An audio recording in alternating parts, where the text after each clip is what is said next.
HDFC India की one of the most largest mutual fund AMC company है। अगर हम किसी बैंक जो म्यूचुअल फंड चला रहा है उस फंड में इन्वेस्टमेंट करने से लॉन्ग टर्म के दृष्टिकोण से ये हमारे लिए सही रहता है।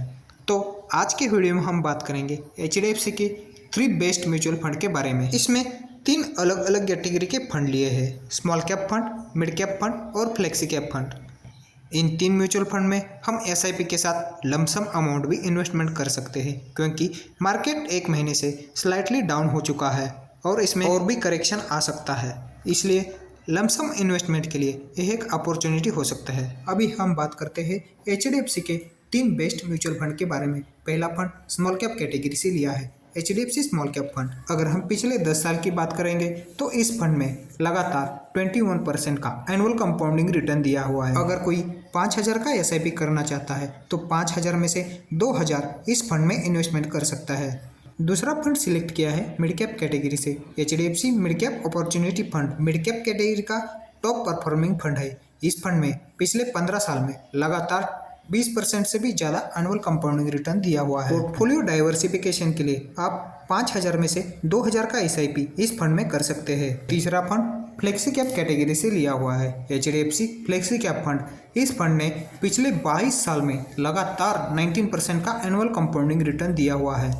5,000 में से 1,000 का SIP हम इस फंड में कर सकते हैं, यानी कि HDFC स्मॉल कैप में 2,000, HDFC मिड कैप फंड में 2,000 और HDFC फ्लेक्सी कैप फंड में 1,000। अगर ये तीनों फंडों का एवरेज कंपाउंडिंग रिटर्न निकाला जाए तो ये 19% के आसपास आता है। अगर इन 3 फंड में हम 5,000 का SIP आने वाले 20 साल तक करते हैं और 19% का एनुअल कंपाउंडिंग रिटर्न मिलता है तो टोटल 12 लाख रुपए इन्वेस्टमेंट होता है और उसका वैल्यू 20 साल में लगभग 1 करोड़ 35 लाख के आसपास हो चुका है। अगर इसी SIP को हम 20 साल की बजाय 21 साल तक करेंगे तो हमारे जेब से सिर्फ 60,000 ज़्यादा कटेगा और उसका वैल्यू बनता है 1 करोड़ 64 लाख रुपीज़। अगर हम इन्वेस्टमेंट सिर्फ 1 साल से बढ़ाएंगे तो 60,000 रुपये ज़्यादा कट होगा और जो हमारा मैच्योरिटी वैल्यू बनता है वो बनता है 1 करोड़ 64 लाख के आसपास, यानी कि सिर्फ 1 साल में हमारा पोर्टफोलियो का वैल्यू लगभग 32 लाख रुपये बढ़ा है। अगर हम इसी SIP को